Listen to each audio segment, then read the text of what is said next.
Fala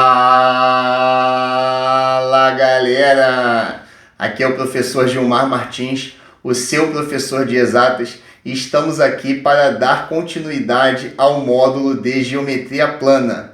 Isso mesmo galera, geometria plana. Estamos indo para a segunda aula e na primeira aula nós trabalhamos o conceito de ângulos. Nessa aula nós vamos entrar no assunto de triângulos.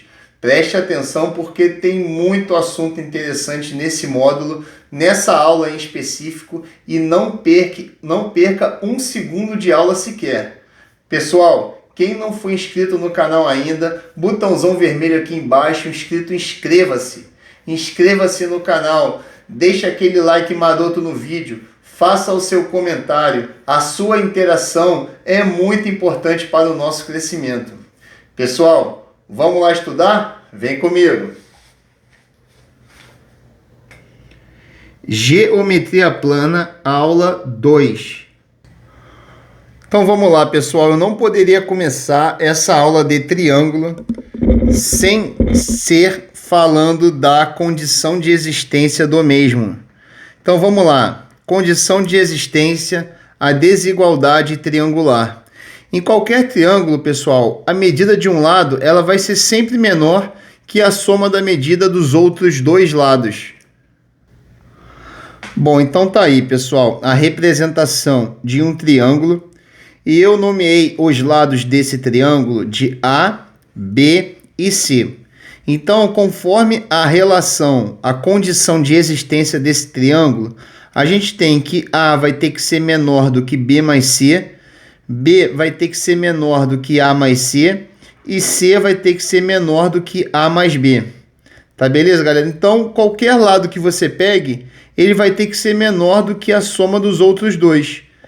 Então, se eu pego o lado B, ele vai ter que ser menor do que a soma de A e C.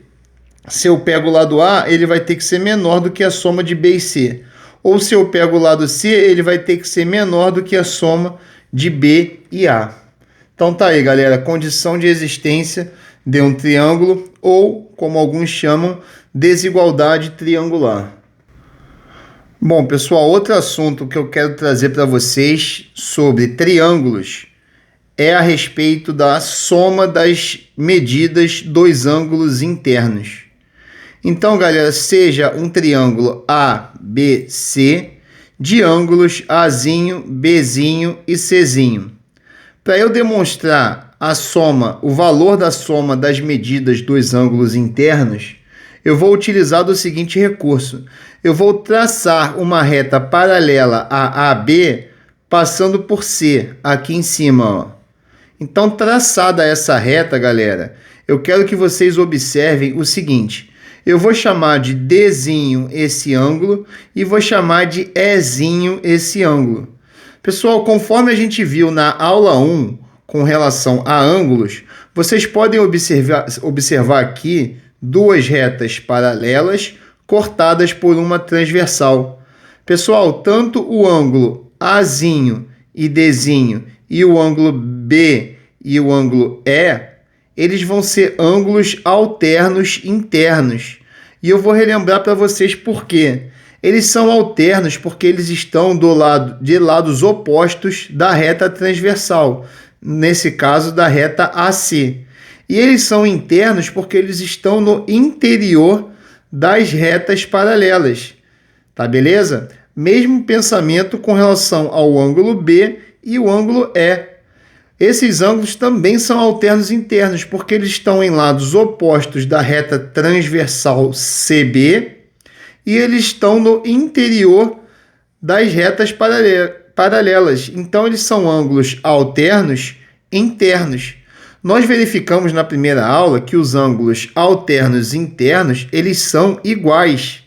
Pessoal, se esses ângulos são iguais, eu posso dizer que o A vai ser igual a D e que o B vai ser igual a E.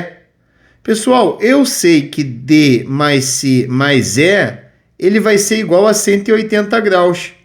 Só que eu sei que o D vai ser igual a A e que o E vai ser igual a B. Então, substituindo aqui, eu vou ter que A mais C mais B vai ser igual a 180 graus. Galera, A, C e B são todos os ângulos internos do meu triângulo ABC. Então, pessoal, eu acabo concluindo que a soma das medidas dos ângulos internos de um triângulo, ela vai ser 180 graus. Tá beleza, pessoal? Então tá aí, soma das medidas dos ângulos internos. E eu quero só fazer uma observação quanto aos ângulos alternos internos. Muitas pessoas, para visualizar esses ângulos alternos internos, elas visualizam um Z. Então aqui, pessoal, eu vou passar aqui a caneta aonde existe esse Z, para que vocês possam visualizar ângulos alternos internos. Olha o Z aqui, ó. Então tá aqui um Z, ó. Tá beleza? Desenha aí no caderno e faça esse percurso aqui, ó. Isso aqui forma um Z, tá? Mesma coisa, o ângulo E e o ângulo B aqui, ó. Ó o Z aqui, ó. Ó o Z. Tá beleza? Então, tá? Existe esse facilitador desse Z para vocês descobrirem ângulos alternos internos, tá? Nas diversas questões aí que vão aparecer para vocês.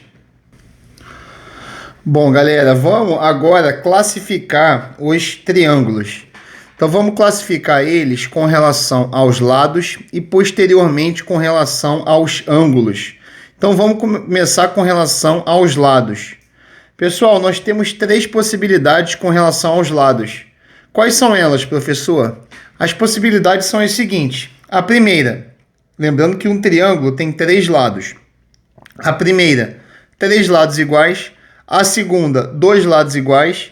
E a terceira, nenhum lado igual. Então tá aqui, pessoal, a classificação com relação aos lados. Quando nós temos 3 lados iguais, nós chamamos esse triângulo de equilátero. Tá beleza? Pessoal, se ele é equilátero, os 3 lados são iguais. E se os 3 lados são iguais, os 3 ângulos vão ser iguais e cada ângulo vai ser 1/3 de 180 graus, que vai ser 60 graus. Tá beleza? Por que 180, professor? Porque 180 é a soma das medidas dos ângulos internos de um triângulo. Tá beleza? Pessoal, e se ele tiver 2 lados iguais? Se ele tiver 2 lados iguais, ele vai ser chamado de isósceles. Então a gente vai ter 2 lados iguais representados por AB e AC, tá beleza? E a partir do momento que ele tem 2 lados iguais, a gente vai ter 2 ângulos iguais também no triângulo isósceles. Então, nesse caso aqui, o B vai ser igual a C. Pessoal, vocês devem estar perguntando aí, o que é esses tracinhos aí? Pessoal, esses tracinhos é meramente uma forma de mostrar que os lados são iguais. Então, se eu tenho um tracinho e um tracinho, significa que todos os lados são iguais. Se eu tenho um tracinho e um tracinho aqui, significa que esses 2 lados são iguais. E se eu coloquei 2 tracinhos aqui e não tem mais 2 tracinhos, significa que esse lado aqui é diferente dos outros. No triângulo escaleno, vocês vão observar que eu tenho um tracinho, 2 tracinhos, 3 tracinhos. Então não tem nenhum número de tracinhos iguais. O que significa que no triângulo escaleno, todos os lados são diferentes, ou seja, AB é diferente de BC, que é diferente de CA.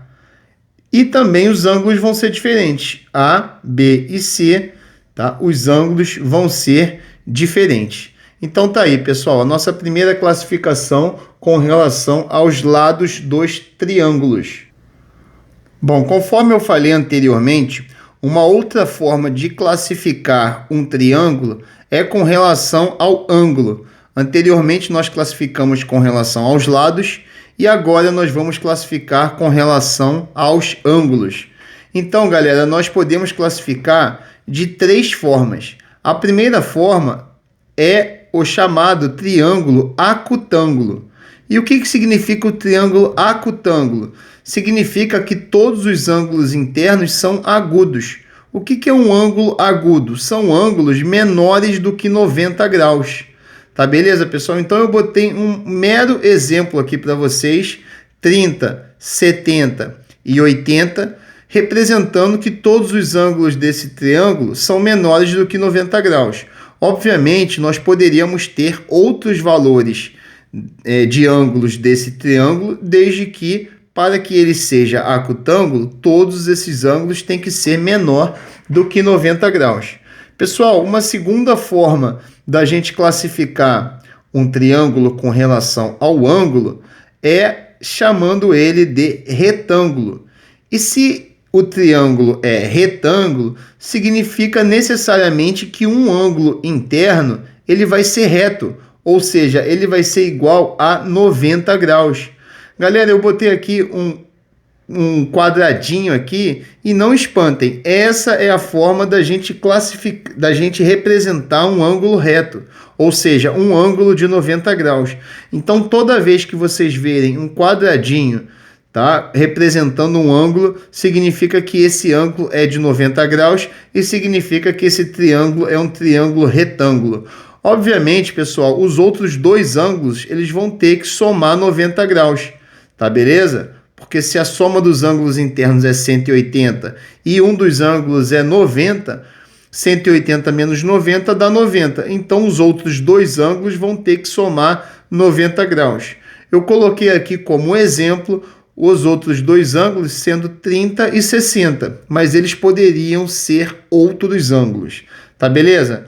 Galera, uma terceira forma da gente classificar um triângulo com relação ao ângulo é o chamado triângulo obtusângulo. Pessoal, se o triângulo é obtusângulo, significa que ele vai ter um ângulo interno obtuso. O que é um ângulo interno obtuso, professor? É um ângulo maior do que 90 graus. Então, galera, eu representei esse triângulo obtusângulo aqui com um ângulo de 120 graus, mas poderia ser qualquer ângulo acima de 90 graus. E, obviamente, os outros dois ângulos têm que, somando com esse ângulo obtuso, vão ter que dar 180 graus para respeitar a soma interna dos ângulos de um triângulo. Então tá aí, pessoal, as três formas de classificar um triângulo quanto ao ângulo, chamando eles de acutângulo, retângulo e obtusângulo. Então, galera, vista a classificação dos ângulos quanto aos lados e a classificação dos triângulos quanto aos lados e quanto aos ângulos, vamos ver agora a questão da relação entre um ângulo externo e dois ângulos internos não adjacentes. Professor, o que é um ângulo externo? Um ângulo externo, pessoal, está representado aqui por A', B' e C'. Nada mais é do que o prolongamento de um dos lados, tá? E o ângulo que forma ali externo ao triângulo. Então, isso aí é o ângulo interno. Bom, você falou também, professor, dois ângulos internos não adjacentes. Então, pessoal, se o C' aqui é um ângulo externo, os dois ângulos internos não adjacentes vão ser os outros dois ângulos que não C, porque o C aqui ele é adjacente, então vai ser o A e o B. O mesmo pensamento para a linha. Os dois ângulos internos não adjacentes vai ser o C e o B. E com relação ao B', os ângulos internos não adjacentes vão ser o A e o C. Pessoal, uma rápida demonstração aqui. Eu sei que A mais A', por representarem uma reta, eles vão dar 180 graus. E nós deduzimos a fórmula dos ângulos internos de um triângulo, e eu sei que A mais B mais C, ou seja, os ângulos internos do triângulo, vai ser igual a 180 graus. Se eu diminuir a expressão de cima com a equação de baixo, a equação de cima com a equação de baixo, eu vou poder cortar o A com o A e vai ficar A' menos B menos C e vou cortar o 180 também, então vai ser igual a zero. Passando B e o C para o outro lado, eu vou ter que A' vai ser igual a B mais C. Então, pessoal, fazendo o mesmo raciocínio, eu vou chegar aqui, B' é igual a A mais C e que o C' é igual a A mais B. Então, eu posso dizer para vocês o seguinte, a relação entre um ângulo externo e dois ângulos internos não adjacentes, eles vão ser iguais. Então, um ângulo externo vai ser igual à soma dos outros dois ângulos internos não adjacentes, conforme a gente demonstrou aqui agora. Então tá aí, galera. Acabamos de classificar os triângulos, acabamos de verificar a relação entre um ângulo externo e dois ângulos internos não adjacentes, e nós também demonstramos a fórmula, a questão da soma dos ângulos internos de um triângulo, dando sempre 180 graus. Pessoal, quem gostou do vídeo aí, larga o like aí para poder ajudar o canal. Quem está inscrito no canal, acione o sino da notificação, e quem não está inscrito no canal, se inscreva no canal. A sua interação é muito importante para o nosso crescimento. Pessoal, eu fui!